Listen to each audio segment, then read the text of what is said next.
Energy from the sun to grow crops. To feed about 30 million people. However, that leaves behind 20 million Germans. You mean they're looking at 20 million people going hungry? That's what we're heading towards. I mean, you have to remember, during the Crimean War in the 1850s, Europe starves. So around the turn of the century, for German scientists like Haber, this was the challenge. He wants to feed. He wants to feed Germany. And actually, this wasn't just a German thing. A lot of people were beginning to worry that with about 1.5 billion people on the planet at that point, that maybe we were maxing out, that the Earth couldn't support this many people. And everyone thought, well, we know the solution. Yeah, we just need a whole lot more of one simple element. Nitrogen. They needed more nitrogen. Nitrogen is an essential part of amino acids and proteins. And when you stick a seed, like a wheat seed, in the ground, one of the reasons it grows is because it's sucking up all the nitrogen in the soil. To make its cell walls. Without nitrogen, you don't have life. Now, of course, you could find some nitrogen out in the world. Natural deposits would be like seaweed or... manure was one. You could find it in cow manure or... guano. Which was basically... bat poop and seagull poop. Which made that poop valuable. And actually 2 nations in South America went to war. Literally over bat. You could say people were bat crazy. By the way, that's reporter Latif Nasser. This was like oil is today. This is... Everybody was desperate for new sources of nitrogen, and to make the problem even more annoying... The most common source of nitrogen is in the air around us. It makes up 4 out of every 5 or so molecules that we breathe. So it's very... So it's a lot. Yes, 80% of the air is nitrogen atoms. So all the nitrogen you'd ever need was right there. But you can't throw that air onto a plant. They couldn't deploy it. Meaning they couldn't capture it. That's right. And part of the problem here, and although once again we're getting a little ahead of ourselves. We'll be right back to Haber, but wait, let's just finish this. Is that nitrogen is trivalent.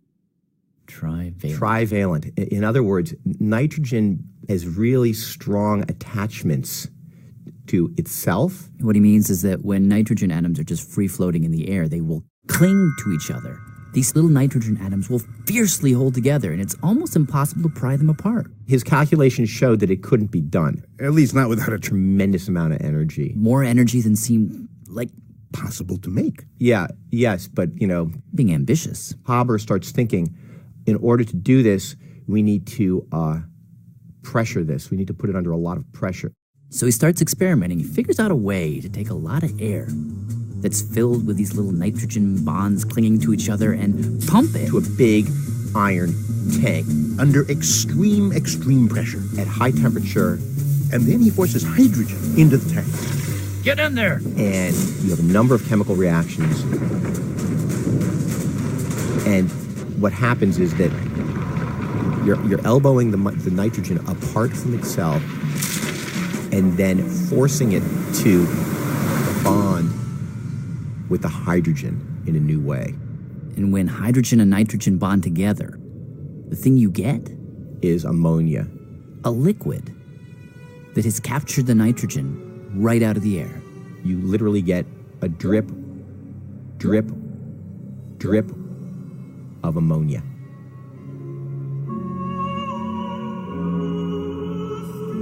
It is arguably the most significant scientific breakthrough of them all. Bred from the air was the phrase. Wow. Because Haber had figured out a way to take nitrogen from the air, put it into the barren ground, and grow wheat. This has allowed the world to have 7 billion people. This is what's driving the world towards 10, 12 by 2050. Now we're seeing about 100 million tons of synthetic fertilizer produced industrially each year, and that tonnages then moves into our food source. Our food source then moves into our bodies, and the rough statistics are that half of each of our bodies contains nitrogen from the Haber process. No, really?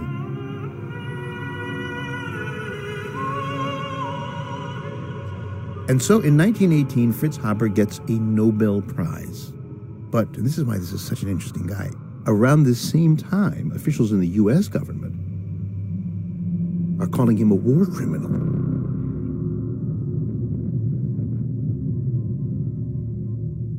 All right, just to back up for 1 second. After Haber's nitrogen discovery, He was promoted. You know, he takes over leadership of this institute in Berlin, and he starts hobnobbing with a whole different level of society. that's Stan Charles I again. mean, it's a pretty heady thing for, a Jewish kid from Breslau to be hobnobbing with the emperor and cabinet ministers. He's part of the club, and he really, really relished it. And not just because he was vain, which everyone agrees he was, but because he loves his country. He loves the fatherland and he loves Germany.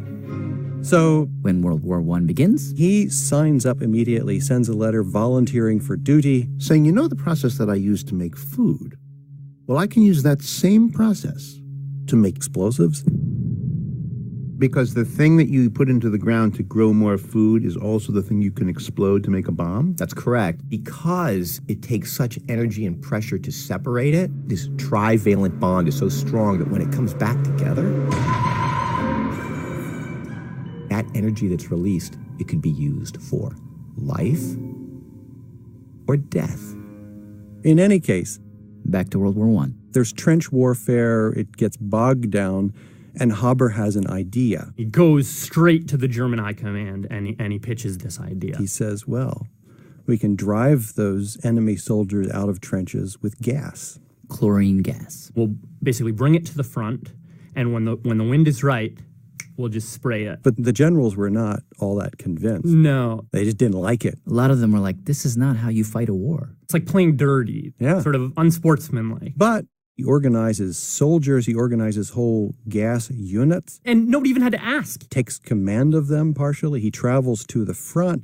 And on April 22nd, 1915? 1915. Haber finds himself in a little town in Belgium called Ypres. YPRES. Actually, the Americans called it Yeeps. Whatever you call it. This was one of the bloodiest arenas on the Western Front. The Germans were on one side, the French, the Canadians, and the British on the other.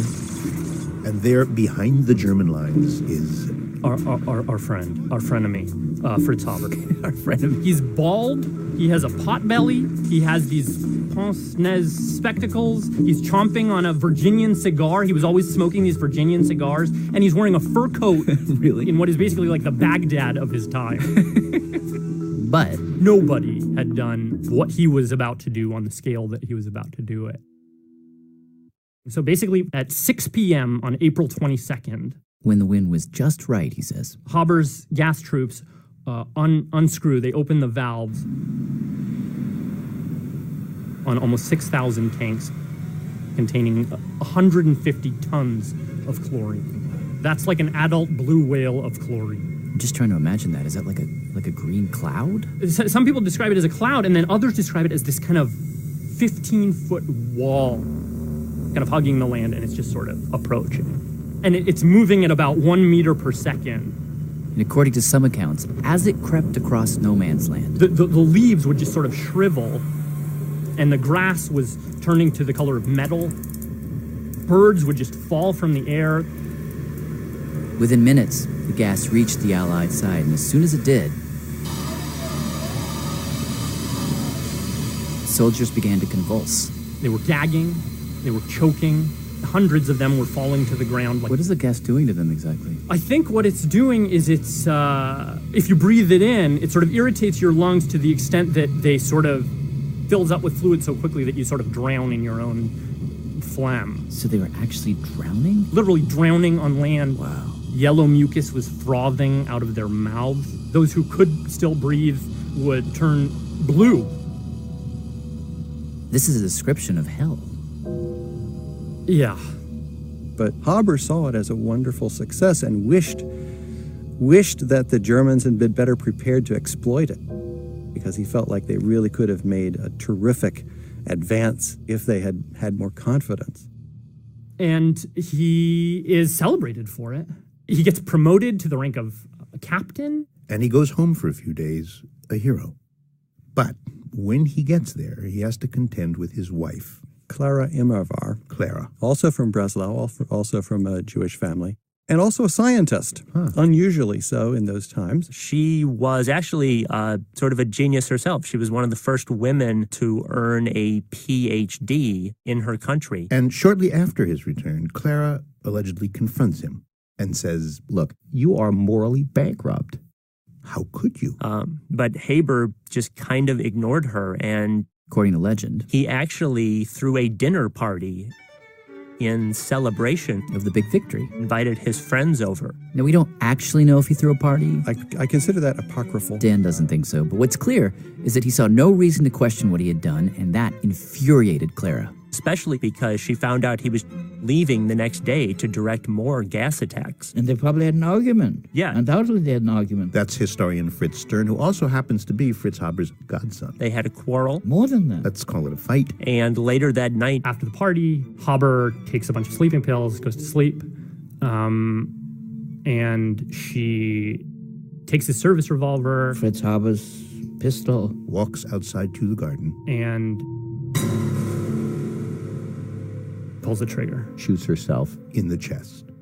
and is found by her son. By her son. Yes. Age 13, I think. And he finds her actually still alive, with the life about to run out of her.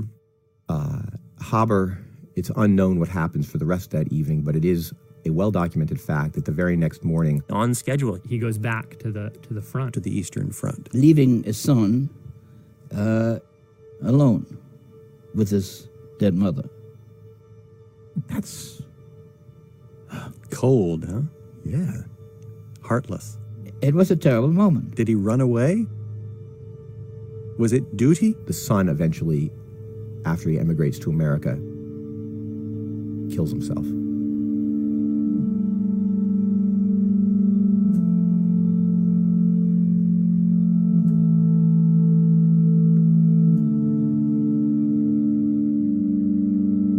See, now around this point, I just don't want to have anything to do with this guy. This is I just want to take a shower and walk Yeah. away. Yeah, me too.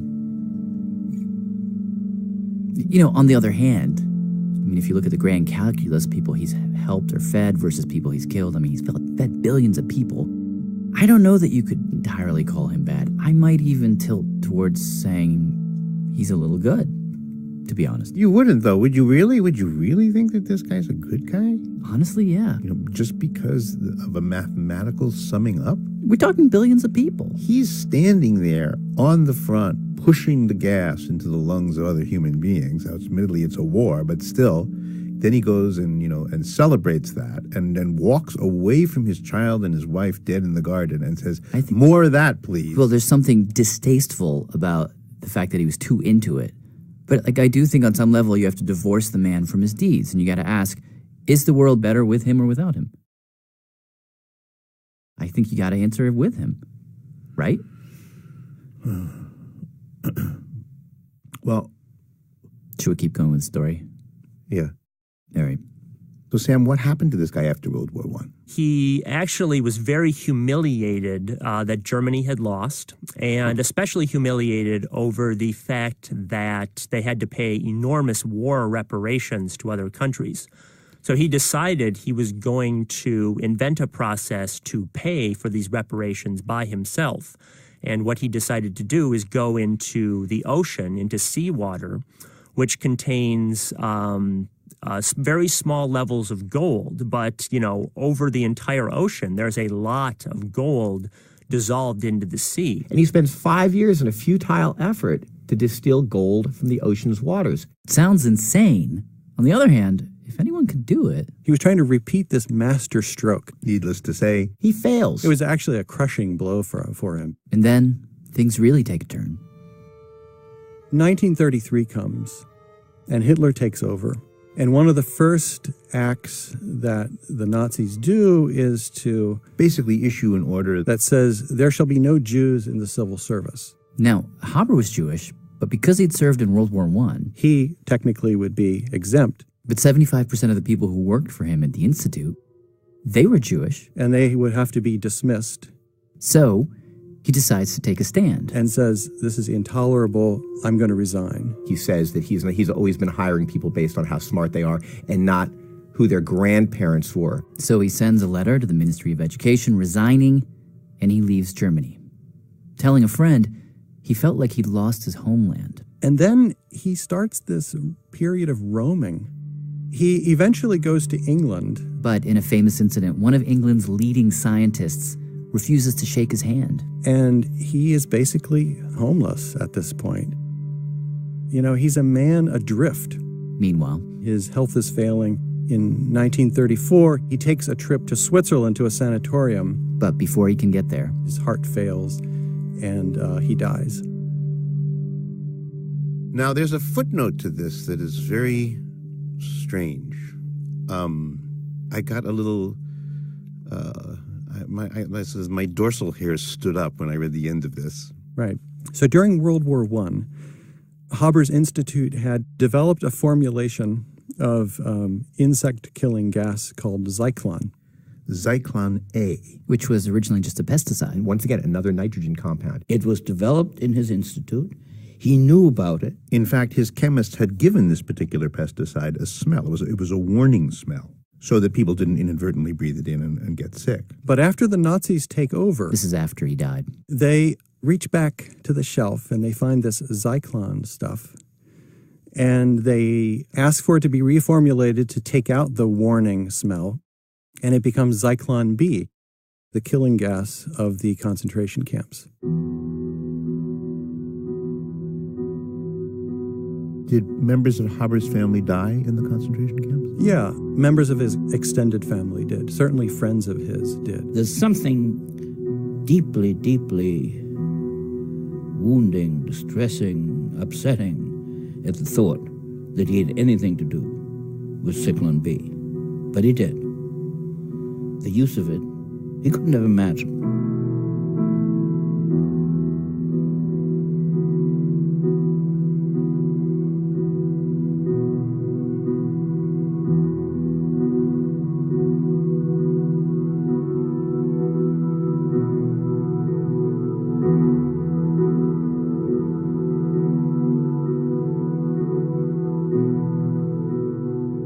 So, how do you feel about him now?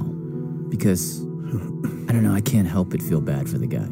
Despite the chlorine gas, like, he didn't intend for that to happen. He could have never imagined that. No, but there's part of me that says, you know, here's a guy who just wanted to do everything better than it had ever been done before, whether it was feeding or killing. And he does. And he does. But he does it with a kind of amoral athleticism. You know, he does it without humility, without a lot of doubt. And, you know, it's a craft, but it's a craft with consequences. And to approach it with kind of crazy joy, I don't know. I would rather have scientists who carry doubt with them as they proceed. Yeah, I agree with that. Maybe it's all about doubt in the end.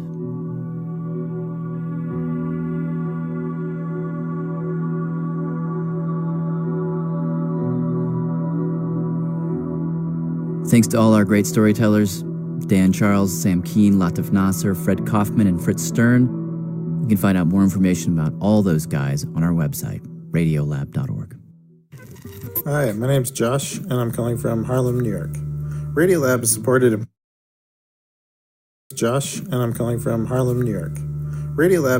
in part by the Alfred P. Sloan Foundation, enhancing public understanding of science and technology in the modern world. More information about Sloan at www.sloan.org. Thanks. Hey, I'm Jad Abumrad. I'm Robert Krulwich. This is Radiolab, and today we're talking about... Well, we're trying to think about what goes on in the mind of a bad person. Yeah. What makes a bad person so bad that he's different from the rest of us? And we didn't really come to any kind of agreement with the Haber thing. Yeah, I don't think we quite... Let's go.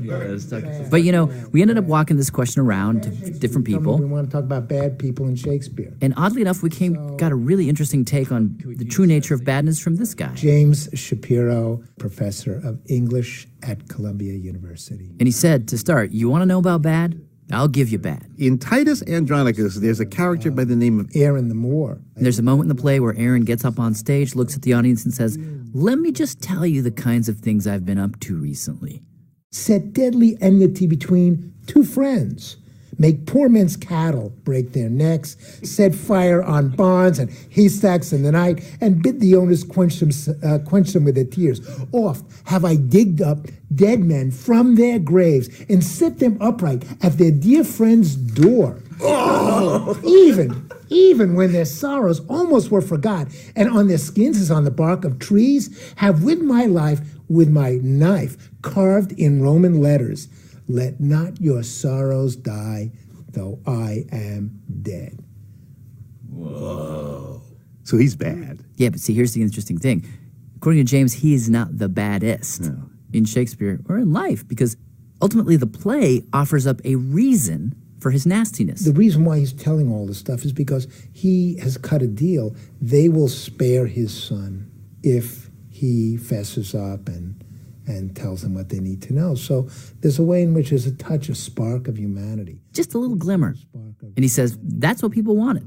They wanted someone who was really thrillingly bad, but in the end was redeemed a bit. Yeah. And this wasn't just a theater thing. No, because if you couldn't afford a ticket for a play, you'd seen all the plays. In the 1500s, you could always go to a public hanging. And you'd go for much the same reasons. In those days, if you're a convicted male felon, you are, strung up, but you're not allowed to hang until you die.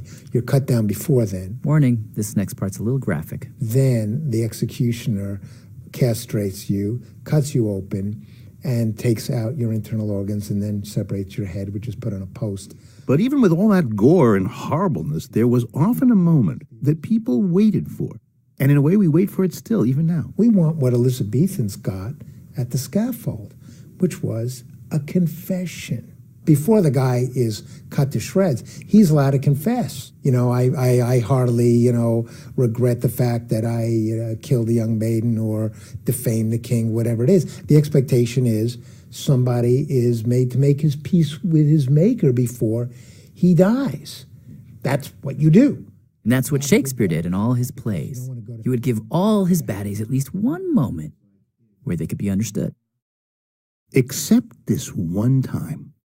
So will I turn her virtue into pitch. Iago. He is a soldier. He works for a general. The general's name is Othello. They're supposedly chums, but General Othello has no idea that Iago hates him.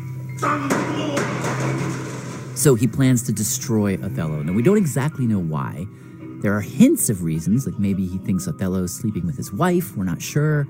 But the weird thing is that he decides not just to take down Othello, but everybody. I don't know what he did. What? Lies. He stirs up hatred between friends, between lovers. He even schemes against his own wife. This is just somebody who's performing brain surgery without anesthesia on other people. He's a master plotter. And as for why? Maybe Othello was sleeping with Emilia. But as the play goes on, you begin to think that maybe that's just another lie. Eventually, Iago convinces Othello that his wife has been disloyal, which she hasn't. And then Othello goes and kills his own wife, smothering her with a pillow. This is just a tsunami of evil that passes through the play. Desdemona's dead. Desdemona's dead. And at the very end of the play, when everyone finds out what Iago's done, Othello asks him, why? Why did you do this? And Iago? He refuses what we fully expect and what everybody on stage at that moment fully expects from him. What does he say? Demand me nothing. What you know, you know. From this time forth, I never will speak word. I'm not saying a word. I'm not going to give you what you want. I'm not going to help restore the sense that there is a moral order to the world and a moral norm. What you know, you know.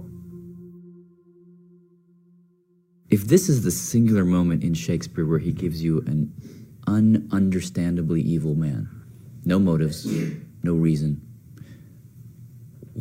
Any idea what the hell he was intending? What you know, you know.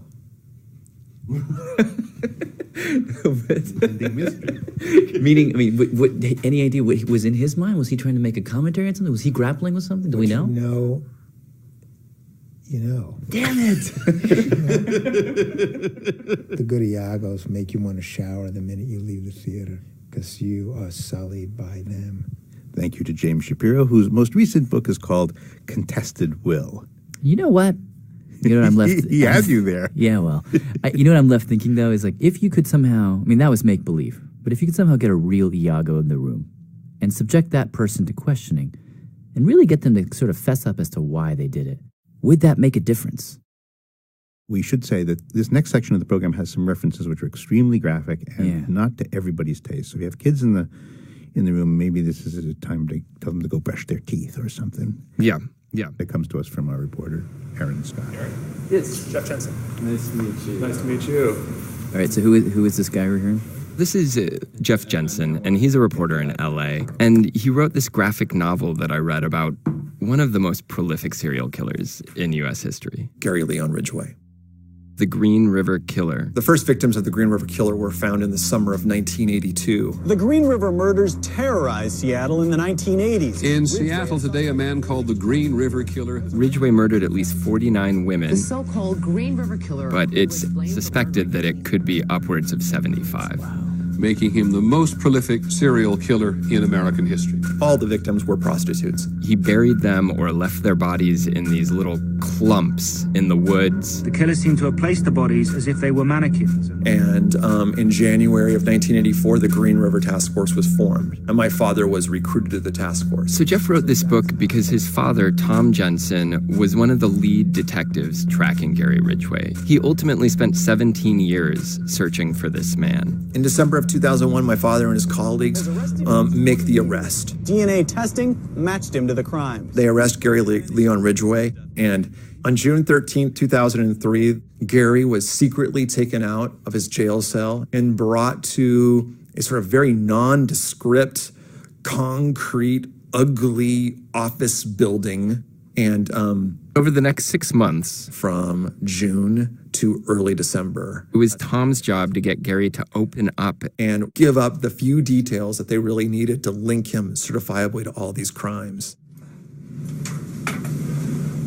Today's date is June 17th, year 2003. The time now is 08:36 hours. So every day they would bring him into this conference room. This is a continuation of an interview with Gary Leon Ridgway. And interrogate him. Yeah, why don't you just, what have you remembered since we last talked yesterday? I got those all after night, mostly.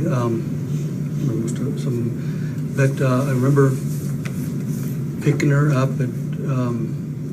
It immediately became apparent that there was going to be difficulties. As far as I know, I don't know if I did or not. He would deny things, he would obscure, he would dance around things. He didn't really want to cop to everything that he did. I got to tell you, I'm not totally comfortable that you're providing all the information. Especially when it came to one particular fact. What my father and his colleagues know is that something was done to these bodies, many of them, after they were murdered.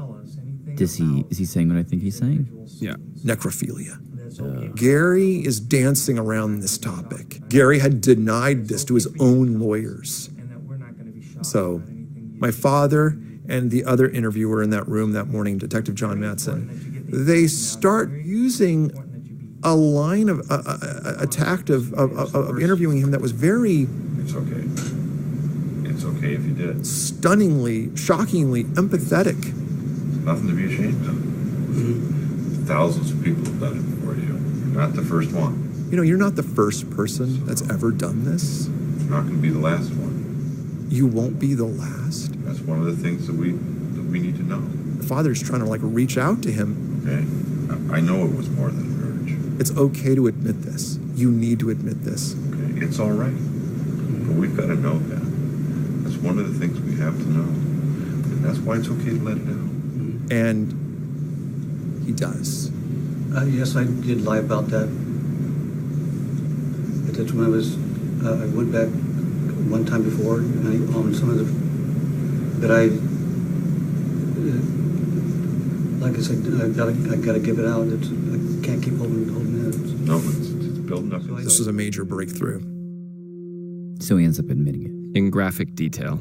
And it gets even more disturbing for my father as the conversation suddenly pivots to another victim. Other than one that was real close to me. By the name of Carol Christensen. Christensen, I dated her several times before, two times before. He brings her up as an example of a woman that he actually had strong feelings for. You liked this girl. I liked her. She was good to you. She was good to me. And as it happens, my father has very vivid memories of investigating the Carol Christensen murder, speaking with Carol's mom, Carol's little daughter. Killed her. She was, I knew she had a daughter. And so the last one, Gary starts going through this narrative of what he did to Carol. The last time she was in a hurry. She was allegedly in a rush. And she didn't. And it kind of hurt his feelings. Wasn't satisfying me. It made me mad because she was very much in a hurry. She had something else on her mind. And I killed her. What did you kill her? I choked her with my arm. And the way I killed her, I cared for her because I dated her before, but this didn't turn out right.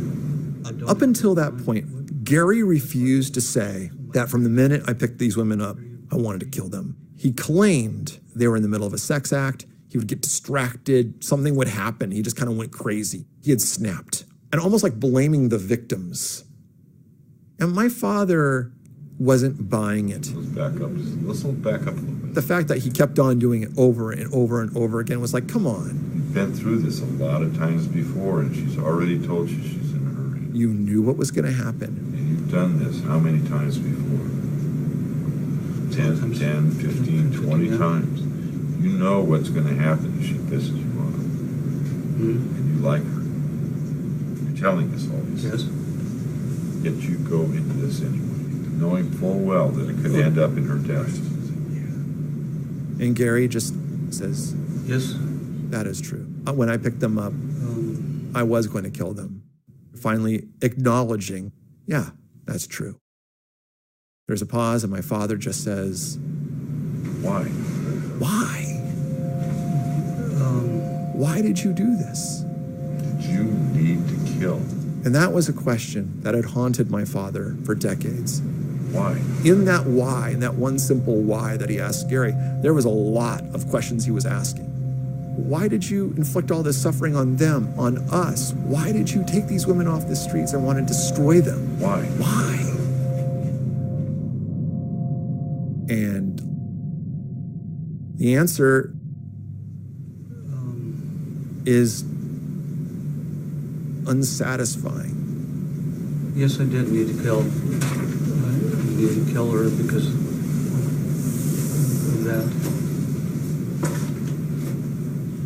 Wait, what? I just needed to kill because of that.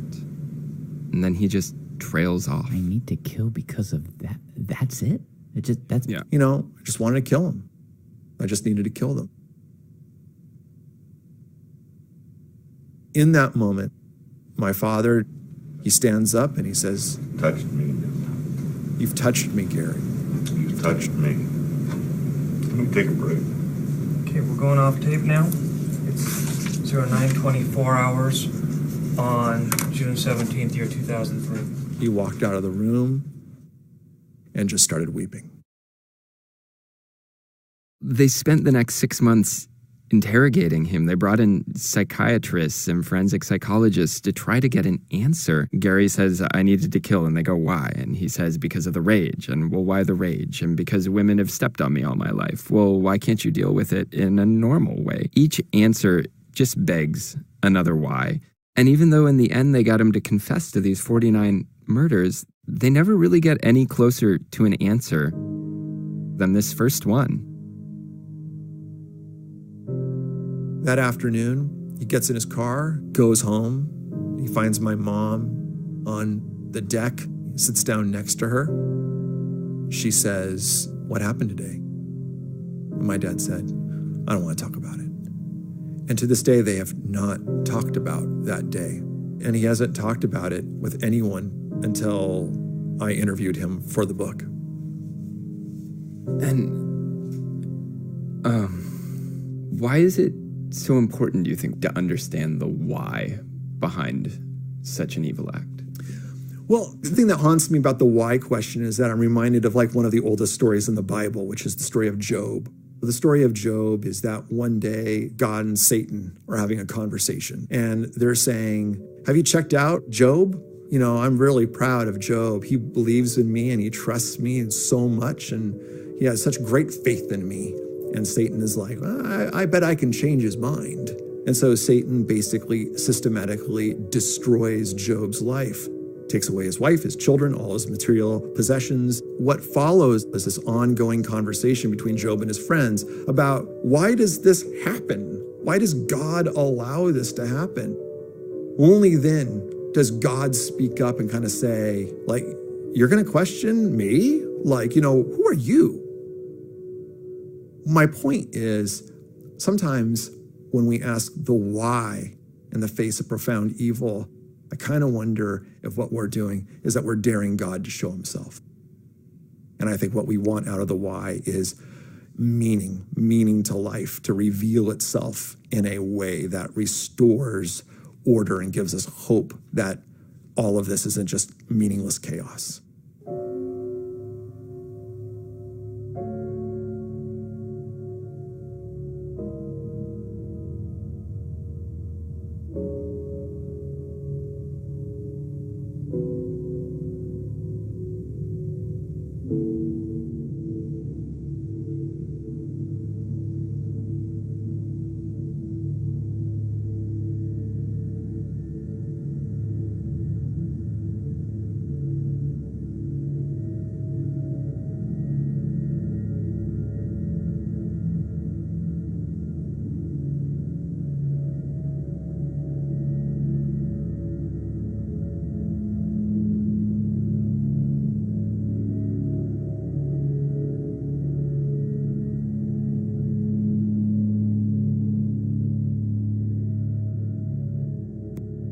Jeff Jensen's book is The Green River Killer, a true detective story. It's a graphic or an illustrated novel. Thanks also to reporter Aaron Scott for that story.